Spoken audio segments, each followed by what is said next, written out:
2주 전에 사무엘에 대한 설교를 시작으로 지난주 사울 그리고 이번 주에는 다윗을 한번 다뤄보고자 합니다. 근데 먼저 이것을 본격적으로 말씀을 나누기 전에 질문을 하고 싶은데요, 다윗의 평생, 그의 일생 전체에 대해서 우리가 한번 생각을 해보았느냐는 것입니다. 그는 이스라엘의 전성기를 구가하던 왕이었어요. 정말 영광스럽죠. 전성기를 만든 왕이다. 엄청난 업적이잖아요.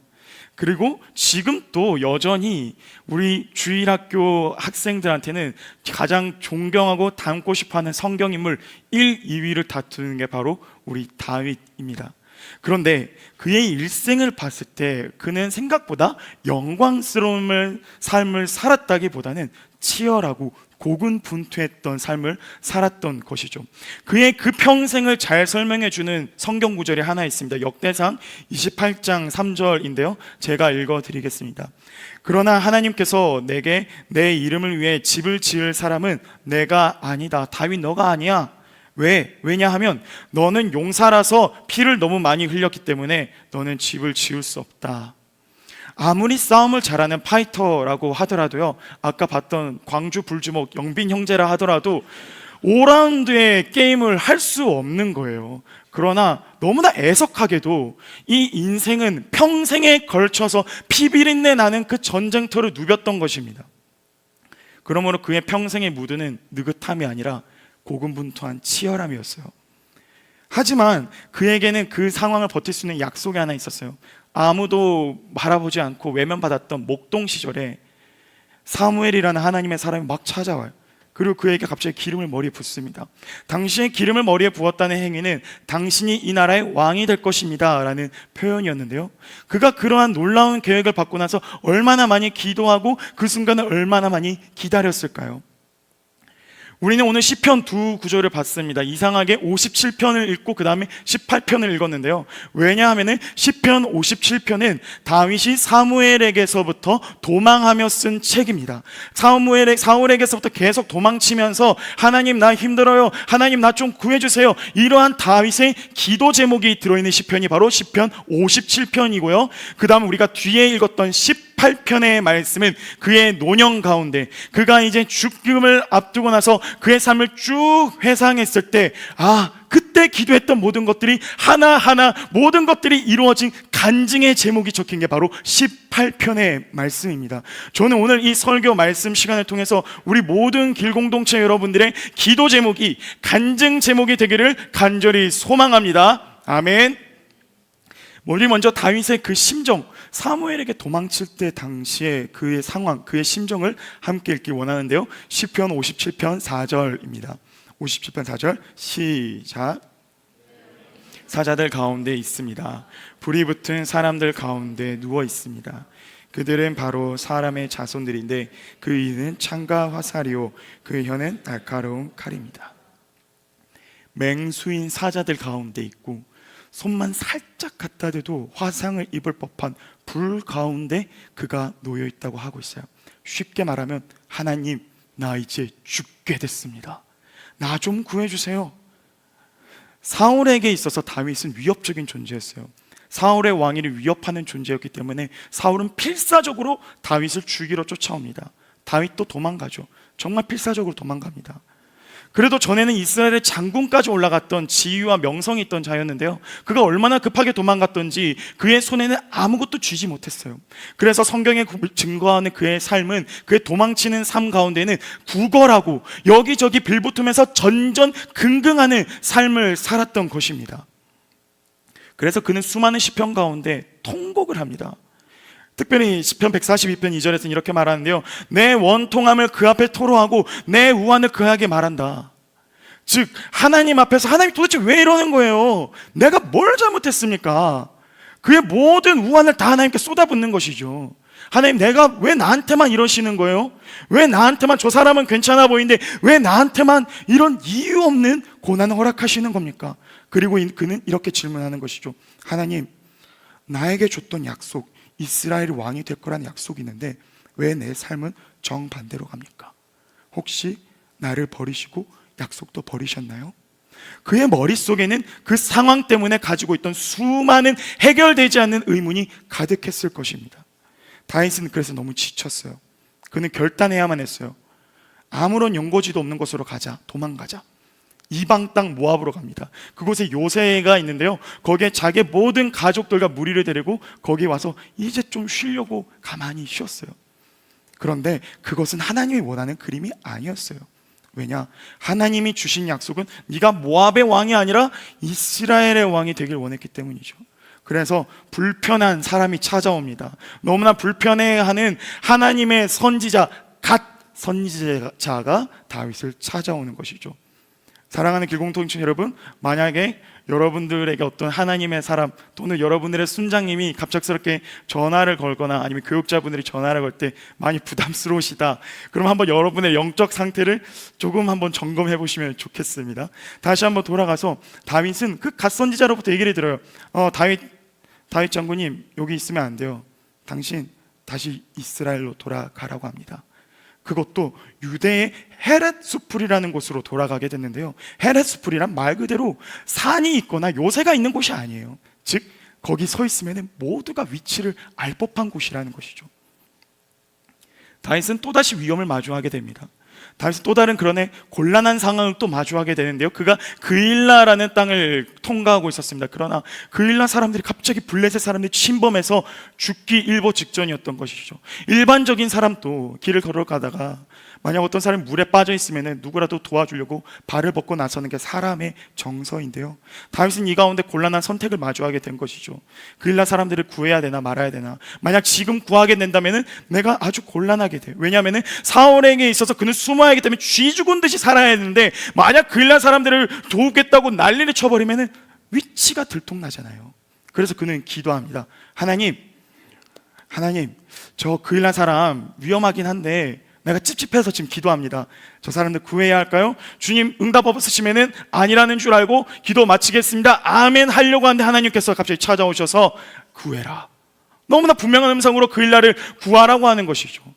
그 음성을 듣고 나자 그는 그 무리에게, 그와 함께 있던 무리에게 말합니다. 하나님이 그일라를 구하란다 얘들아. 그러자 무리가 난리가 나요. 아니, 바보 같은 선택입니다. 지금 우리가 여기 있는 것만 해도 리스크가 너무 큰데 그일라를 구한다? 그럼 우리는 죽은 목숨이나 다름없습니다. 사실요, 다윗이 그 가운데 마음만 먹으면 그 뜻을 밀어붙일 수 있었습니다. 왜냐하면 다윗의 당시 리더십은 너무나 대단했는데요, 그가 물이 마시고 싶다고 하자 그의 용사 2명이 목숨을 걸고 물을 떠와서 그에게 바쳤습니다. 그렇기 때문에 그가 야 상관없어 그냥 가자 하면 갔을 법하는데, 그가 갑자기 그 말을 듣자 하나님께 한 번 더 묻는 거예요. 즉 그도 그일라를 구하는 게 상당히 찝찝하고 불편했던 것이죠. 그래서 한 번 더 하나님께 묻습니다. 하나님, 아무리 봐도 내 무리들도 함께 얘기하는 거 보니까 비합리적인 것 같아요. 하나님 합리적인 분이신데 설마 이런 말 주셨겠어요? 아마 제가 잘못 들은 것 같은데 그런 줄 알고 기도 마치겠습니다, 아멘 하려고 한 하나님 또 찾아오셔서 그일라를 구해라. 너무나 분명하게 다윗에게 구하라고 하는 것이죠. 다윗의 처지나 상황은 하나도 봐주지 않으면서 그에게 무리한 순종만 요구하고 있는 상황입니다. 다윗은 불안한 마음을 가지고 그일라를 구하게 되는데요, 아마 그에겐 약간의 기대도 있었을 거예요. 내가 그래도 하나님의 순종했으니까 기적 같은 방법으로 나를 감추시겠지. 하지만 그 신락 같은 희망 오래가지 않았어요. 사울이 아니나 다를까 큰 군대를 이끌고 다윗을 쫓아옵니다. 야, 다윗이 그일라를 구하려고 애를 난리를 쳤네, 제 위치 다 알아냈어 하고 큰 군대가 그에게 들이닥치는 것이죠. 스스로의 무덤을 판 그에 대해서 모든 무리가 원망하기 시작합니다. 고집스러운 선택을 한 리더에 대해서 모든 무리가 아우성을 지르기 시작하는 거예요. 스티브 잡스라는 사람 우리가 잘 알잖아요. 그 사람이 정말 고집스러운 사람이라고 말을 하는데요, 그러나 그 CEO가 지금 또 유명하고 지금 또 좋은 CEO라고 평가받는 이유는 그 결과, 그 성과, 성취가 좋았기 때문입니다. 하지만 다윗은 전혀 반대였다는 것이죠. 그래서 그는 시편 142편 4절에서 이렇게 고백합니다. 내 오른쪽을 봐도 나를 아는 사람이 아무도 없었고 내가 피할 곳도 없었으며 내 영혼에 관심을 갖는 사람도 없습니다. 주님, 내가 오른쪽을 보니까 원수 사울이 나를 죽이려고 득달같이 달려오고요, 내가 왼쪽을 보니까 나의 무리들이 어느 한 명도 내 순종에 대한 선택을 아무도 지지해 주지 못하고 있어요. 지금 다윗은 철저한 고립 속에 있는 거예요. 사랑하는 길공동체 여러분, 하나님에 대한 순종, 말씀에 대한 순종은요, 때로는 이러한 극한의 고립 가운데 놓이게 될지도 모릅니다. 그런데 여기서 그가 이상한 결단을 하게 되는데요, 우리 함께 시편 57편 7절 말씀을 함께 읽겠습니다. 시작.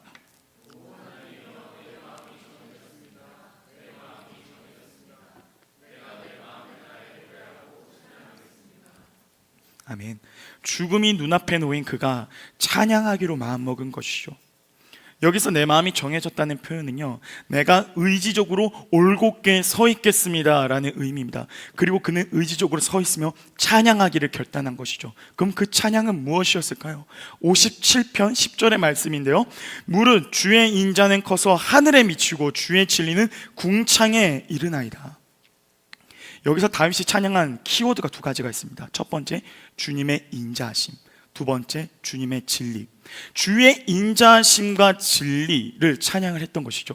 이 주의 인자와 진리라는 것은 출애굽기 34장 6절에서부터 시작이 됐는데요, 그 당시 출애굽한 이스라엘 백성들에게 하나님이 내가 누구다라는 설명을 할 때 보여준 하나님의 가장 대표적인 성품이었습니다. 그리고 그 표현은 아주 오랜 시간 동안 이스라엘의 마치 관용 어구처럼 사용됐던 표현이었는데요, 즉 이것은 다르게 말하면은 모든 사람에게 아주 뻔한 이야기였습니다. 맞는 말이긴 하지만 너무나 지겹게 들어온 뻔한 이야기였던 것이죠. 우리는 생각보다 이런 것을 너무 싫어해요. 입에 발린 소리라고 하고 비아냥대기까지 합니다. 우리 부모님의 잔소리를 한번 생각해 보세요. 어쩜 그렇게 하시는 말씀들이 구구절절 맞는 말씀만 하시는지. 그렇게 구구절절 맞는 말씀만 하는데 우리가 어떻게 반응하죠? 저 경상도에서 알았다 그만해라, 내가 알아서 할게요 이렇게 하는데요, 근데 사실 그 말에는 한 가지가 빠져 있어요. 그만했어, 나도 아는데 도저히 안 되는 거 어떻게 합니까? 저도 알아요. 어머니 아버지 저도 알아요. 근데 이게 잘 안 되는데 어떡해요? 우리가 뻔한 이야기를 싫어하는 이유가 여기 있습니다. 여기가 분명하게 나타나는 것이죠. 잔소리에 지친 우리는 규칙을 하나 만들어요. 잔소리 할 거면은 그거를 할 수 있는 조건을 만들어 주든지 방법을 알려달라. 즉 우리가 잔소리를 싫어하는 것, 뻔하고 당연한 이야기, 맞는 이야기를 싫어하는 이유는 그것이 실현되기가 어렵기 때문입니다. 저는 우리에게 몇 가지 뻔한 이야기들이 교회 안에 머물고 있기 때문에 가슴이 많이 아픈데요, 첫 번째 뻔한 이야기, 사랑합니다. 사랑합니다 형제님, 사랑합니다 자매님. 그러놓고 생각하죠. 말은 이렇게 했는데 내가 저분과 일주일에 단 한 번 보는데 뭘 안다고 내가 저 사람을 사랑한다 할 수 있을까? 예배 시간에 한 번 와서 순모임 때 잠시 얘기를 나누는데 내가 저 사람 사랑하는 게 맞을까? 그러나 우리 이 관용적인 말을 계속 사용하는 것이죠. 두 번째, 기도해보자. 그래, 그렇구나, 함께 기도할게. 우리가 순모임 가운데 이렇게 참여하면서 어떤 순원분들의 간증을 들으며 얘기를 들으며 저 상황이 진짜 어찌할 바를 모르구나, 우리가 기도하는 것 외에는 방법이 없겠구나라는 애통하는 마음을 가지고는 있어요. 하지만 일상에 나아가서 어떻게 하죠? 우린 기도를 3번 합니다. 밥 먹을 때, 아침, 점심, 저녁. 주님 감사합니다, 아멘. 1초짜리 기도를 해놓고서 우리는 까먹게 되는 것이죠. 그 순모한테 뭔가 일이 있었던 것 같은데, 그리고 순모임 시간이 가까이 오니까 뭐였지 하다가 순모임 시간에 그 얘기를 떠날 때 맞아, 이런 일이 있었지. 우리는 기도할게라는 표현을 너무나 관용적으로 사용하는 것이죠. 세 번째, 우리가 뻔한 이야기하는 것, 하나님은 살아계십니다. 하나님 살아계시고 오늘 우리의 삶 가운데 통치하고 계십니다. 믿으십니까? 우리가 아멘이라고 고백했지만 우리가 마주하는 현실 가운데 그 정반대의 삶을 살고 있을 때가 너무나 많아서 하나님이 살아계시다는 말에 어느 순간부터 진심이 당기지 않고 믿음이 사라지게 된 것이죠. 결국 우리는 이 뻔한 이야기를 지겨워하고 귀를 서서히 닫아버리게 됩니다. 9월 11일부터 13일까지 미라클이라는 주제로 컨퍼런스가 진행됩니다. 저희는 그 시간 가운데 다윗이 했던 이 뻔한 이야기를 찬양할 것입니다. 우리는 그 시간 가운데 다윗이 고백했던 그 뻔하고 뻔한, 우리가 귀를 닫았던 그 이야기를 다시 한번 기도할 것입니다. 그리고 저는 기대하고 기도하는데요, 저는 그 일이 우리 삶 가운데, 현실 가운데 일어나기를 간절히 소망합니다. 다윗이 그렇게 죽음 앞에 찬양할 때 무슨 일이 일어난 줄 아세요?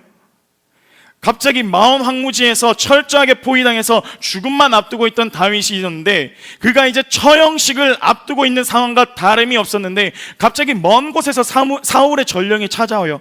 사울한테 막 찾아옵니다. 사울 왕이시여, 사울 왕이시여, 지금 이럴 때가 아닙니다. 무슨 일이냐? 지금 국경 지역에 블레셋 군대가 쳐들어와서 지금 당신이 가서 막지 않으면 이거 골든타임 다 놓친다. 이스라엘 멸망한다. 그러자 사울이 너무 급한 마음이지 자신의 원수와 같던 다윗을 놔두고 그 국경 지역으로 가게 됩니다. 다윗은 죽음 앞에서 결국 살게 된 것이죠. 당시 상황을 두고 사무엘상 23장 26절은 이렇게 말하는데요, 저와 여러분이 함께 읽겠습니다. 시작. 다윗과 그 일행은 사울을 피해 다른 한쪽 편으로 서둘러 도망치고 있었습니다. 사울과 그의 군대가 다윗과 그 일행을 잡으려고 에워싸며 다가올 때, 여기서 에워싸다라는 표현에 주목해야 됩니다. 이것은 히브리어로 아타르라는 것인데요, 두 가지 의미를 포함하고 있어요. 첫 번째, 방금 봤던 것처럼 실제로 에워싸고 있는 상태.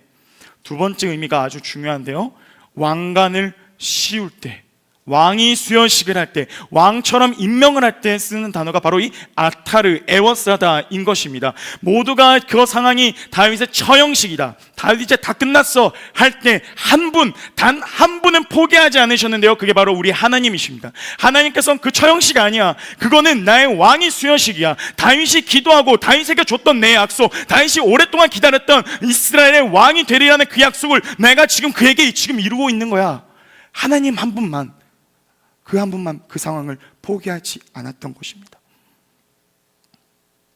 우리가 싫어하는 뻔한 이야기, 아무도 공감하지 않을 수도 있어요. 받아들이지도 않을 겁니다. 그러나 상관없어요. 우리 하나님 한 분만은 결코 포기하지 않으시고, 하나님 한 분만은 그것을 지지하시며, 하나님 한 분께서 그것을 실현시키기 때문입니다. 그러므로 우리에겐 선택지가 두 가지가 생기게 되는 것이죠. 첫 번째, 내가 세상 사람들의 시각으로 그 상황을 판단하고 그 상황을 살아갈 것인가, 세상을 아는 지식이 있는 겁니다. 두 번째 선택지, 하나님의 시선으로, 하나님이 주시는 마음으로 살아갈 것인가, 그것을 우리가 하나님을 아는 지식이라고 합니다. 사랑하는 길공동체 여러분, 명심하세요. 우리가 영적으로 멸망하고 무너지는 것은요, 우리의 죄가 커서가 아닙니다. 그리고 우리의 대적이 커서가 절대 아닙니다. 호세아서 4장 8절은 분명하게 말합니다. 내 백성이 지식이 없으므로 망하는도다. 내가 지식을 버렸으니 나도 너를 버려 내 제사장이 되지 못하게 할 것이요. 지금 호세아 선지자가 활동하던 장소는 북이스라엘이었고요, 그 당시 상황은 강대국한테 계속해서 침략받던 상황이었어요. 그런데 그렇기 때문에 사람들은 판단할 수밖에 없어요. 저희 북이스라엘이 멸망하는 것은 강대국의 침략 때문이야. 그런데 호세아는 아니야, 저 북이스라엘이 망하는 것은 저 아수르 때문이 아니라 너희 북이스라엘이 하나님을 아는 지식이 없기 때문이야. 그분은 그 상황 속에서도 여전히 인자와 진리가 충만하신 분임을 이스라엘 백성들이 가지고 살지 못했기 때문이야. 우리는요, 세상을 아는 지식이 정말 충만합니다. 탁월해요.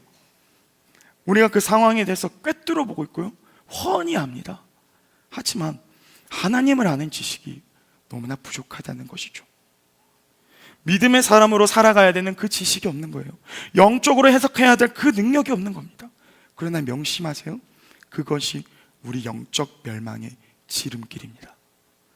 그러면은 다윗은 어떻게 그 상황 가운데에서 세상의 지식이 아닌 하나님의 소리를 들을 수 있었을까요? 여러분, 한번 가슴에 손을 얹고 저를 한번 따라해 주시겠어요? 가슴에 모두 손을 얹고 제가 말하겠습니다. 세상의 소리로부터 우리의 마음과 생각을 지켜야 한다. 한 번 더 말씀드리겠습니다. 세상의 소리로부터 우리 마음과 생각을 지켜야 한다. 우리 마음과 생각을 지켜야 한다. 그가 하나님의 음성을 따른 것은요, 마음과 생각을 지켰기 때문입니다. 시편 18편은 서두에 말씀드린 것처럼 그의 간증이 적힌 것인데요, 그가 노년에 죽기 전에 자신의 삶을 쭉 돌아보면서 이렇게 고백합니다. 18편 23절 제가 읽어드리겠습니다. 나는 주 앞에 흠없이 살고 내 자신을 지켜 죄를 짓지 않았습니다. 여기서 흠없다라는 표현에 주목해 주세요. 이것은 개역개정에서 완전하다라고 번역이 됐는데요, 히브리어로 타밈이라고 하는 것입니다. 잠시 이 타밈에 대해서 여러분과 함께 나누길 원합니다. 이 개념을 할 때 우리가 거룩함과 완전함에 대해서 더 깊이 잘 알 수 있기 때문에 이 단어에 대해서 잠시 설명드리겠습니다. 우리가 완전한 상태, 거룩한 상태를 떠올릴 때 가장 먼저 떠올리는 이미지가 있는데요, 보통 하얀 천 위에 어떠한 오점 하나 없는 상태, 어떠한 까만 점 하나 없는 상태, 우리가 그것을 거룩이라고 생각을 하는 것이죠. 하지만 우리가 방금 읽었던 그 타밈의 원초적인 의미는 그것이 아닙니다. 타밈의 원초적인 의미는요, 갈라져 있지 않는 상태, 분열되어 있지 않는 상태를 의미하는 것이죠. 이 표현에는 두 가지가 전제되어 있습니다. 첫 번째, 우리 마음에는 여러 갈래가 있을 수 있다.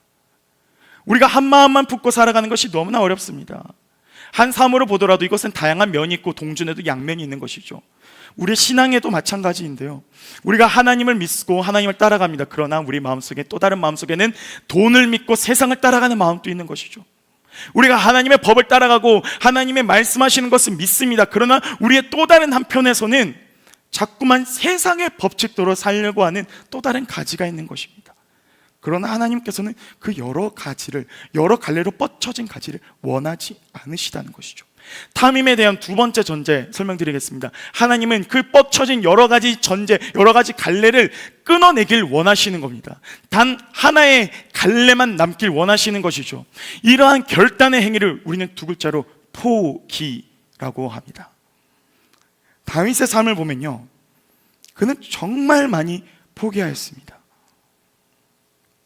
그가 모압의 땅에서, 모압의 요새에서 헤레스풀로 도망칠 때 자신의 안정된 삶을 다 포기하고 하나님 말씀 따라서 간 것이죠. 두 번째, 그가 그 일날을 구해야 되나 말아야 되나 할 때 그는 자기를 따르던 무리들의 지지와 포기하고 자신이 가지고 있는 합리적인 생각을 다 포기한 것입니다. 즉, 그는 세상의 지식을 포기한 것이죠. 그러면 그는 도대체 어떻게 포기한 걸까요? 이를 다르게 질문하면 그는 어떻게 세상의 지식으로부터 자신을 지켰을까요? 그 비결은 그가 마흔 황무지로 도망쳤을 때 적은 시편 54편에 나옵니다. 아까 본 것처럼 이 시편을 적을 때도 정말 나 이제 죽겠구나, 정신없이 도망치면서 부른 찬송입니다. 우리 함께 시편 54편 7절을 함께 읽겠습니다. 시작.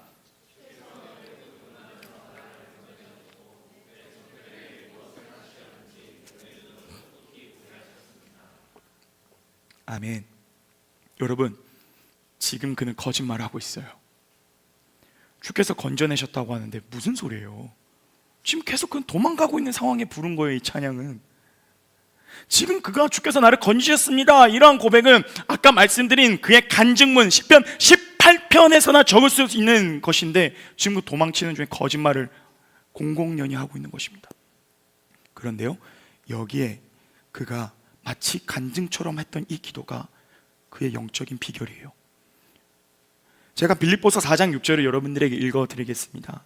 아무것도 염려하지 말고 오직 모든 일에 기도와 간구로 여러분이 구할 것을 하나님께 감사함으로 아뢰시오. 여기서도 좀 이해 안 되는 말이 나옵니다. 감사함으로 아뢰한다, 이 표현이 어떻게 맞는 것이죠? 감사는 우리가 구한 것, 아뢰한 것, 에스크한 걸 우리가 받았을 때 감사합니다라고 반응하는 인사잖아요. 근데 감사합니다라고 아른다는 것은요, 마치 부모님이 내 자식한테 용돈을 줘야겠다 마음만 품고 아무 말도 안 하고 있었어요. 근데 자녀가 갑자기 쪼르르 와가지고 엄마 아빠 용돈 주세요 하고 손을 내미는 거예요. 감사합니다, 용돈 주세요. 난 아무 말도 안 했는데. 그 말을 들으면 괘씸해서라도 주기 싫어할 것 같은데요, 이런 것처럼 지금 바울은 감사의 순서를 바꿔 적으면서 아주 배은망덕한 이야기를 하고 있는 것이죠. 그러나 여기에 다윗이 취한 영적인 원리가 나타나는 것입니다. 그는 아직 도래하지 않은 하나님의 약속을 이미 이루어진 것처럼 살고 있는 것입니다. 그는 아직 이루어지지 않는 그 기도 제목 가운데 자신의 이미 이루어진 것처럼 간증으로 그 기도를 채워나가는 것이죠.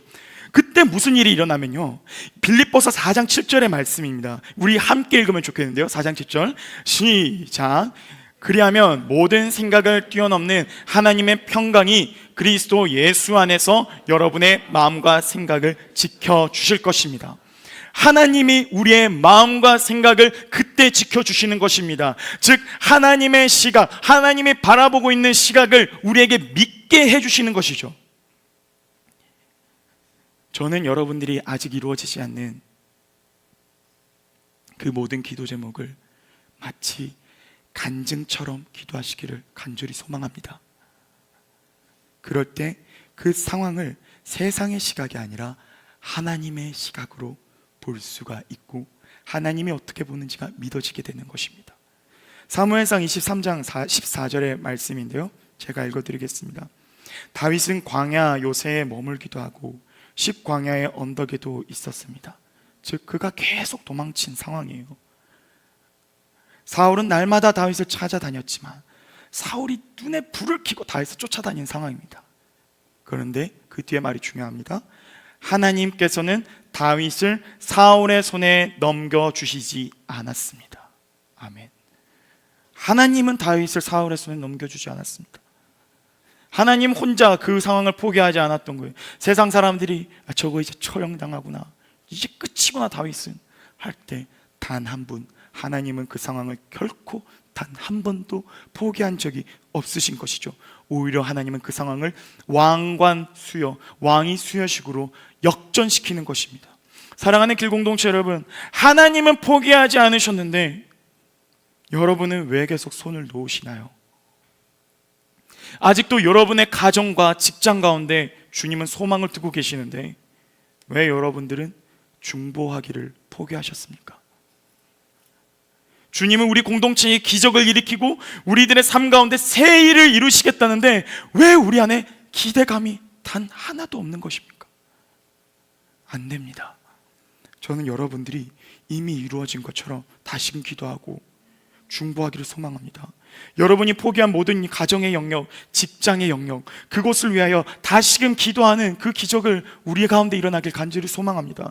여러분에게 하나님의 평강이 생각과 마음을 지켜주실 것이고요, 다시금 용기를 얻게 하셔서 새로운 꿈을 꾸게 하실 것입니다. 그 하나님을 기대합시다. 그러면은 그 이후 다윗의 삶은 어떻게 됐을까요? 여러분들이 잘 아는 장면이 나오는데요, 다윗이 이제 엔게디 광야에 있는 굴 안에 들어가서 숨었어요. 그런데 너무 신기하게 사울이 그곳에 볼일을 보러 들어오는 거예요. 볼일을 보러 들어왔기 때문에 그가 군사를 대동하지 않고 홀로 나왔습니다. 모두가 가슴이 콩닥콩닥 뛰기 시작합니다. 야, 이제 하나님이 우리한테 이런 순종을 하니까 놀라운 일을 일으키셨구나. 병사들이 막 흥분해서 대장님 죽입시다, 저거 하나님 우리한테 주신 거예요. 근데 다윗은요, 그 상황 가운데 그들의 흥분을 가라앉히면서 조용히 가서 그 옷자락만 살짝 베어내는 것이죠.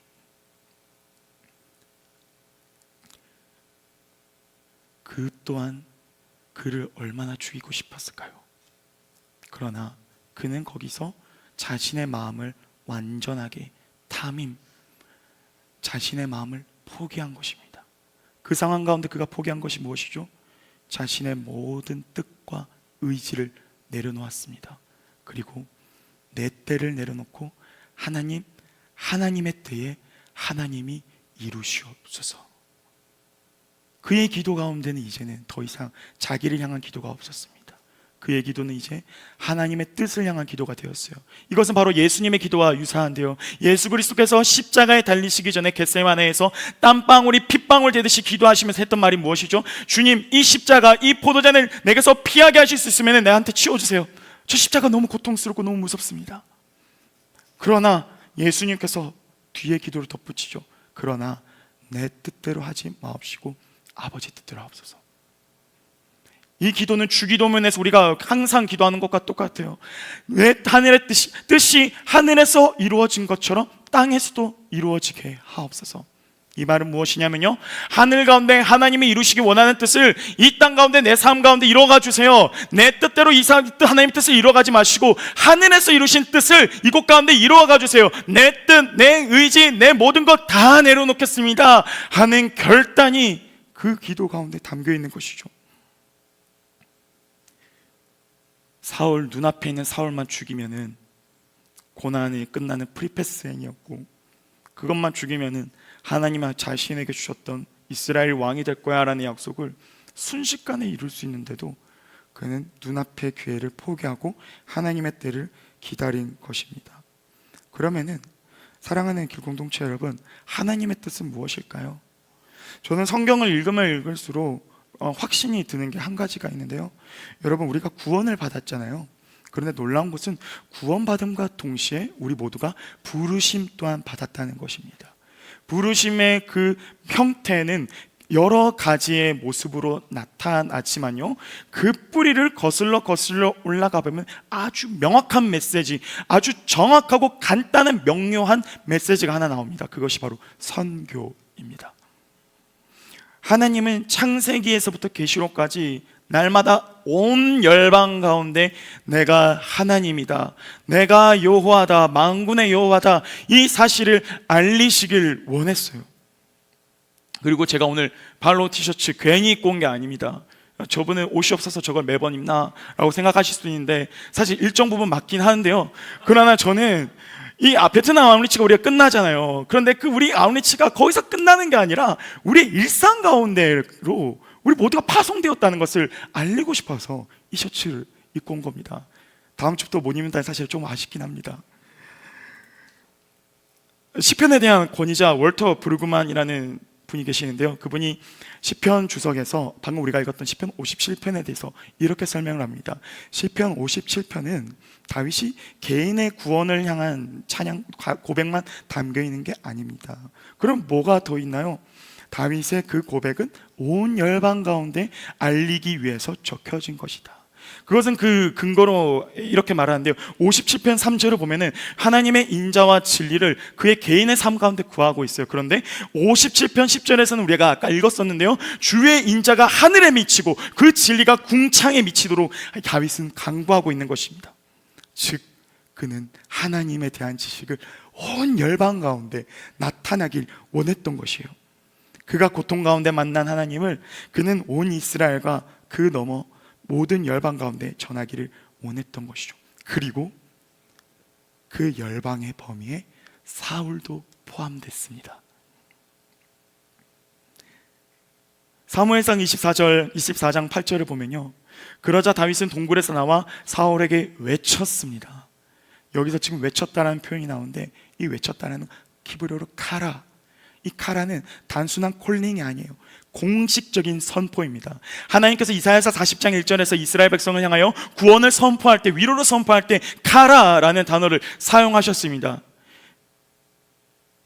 사울은 불과 다윗의 목소리에 닿는 거리에 있었지만, 그래서 그가 언제든 다시 다윗을 죽이러 올 수 있었지만, 다윗은 그 모든 걱정을 내려놓고 하나님이 주시는 마음으로 사울에게 가라 외치며 선교를 작정한 것입니다.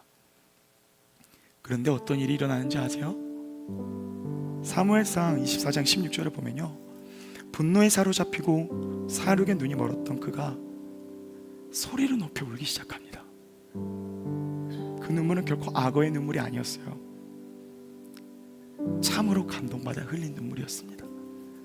사랑하는 길공동체 여러분, 하나님의 선교의 방향은 늘 열방입니다.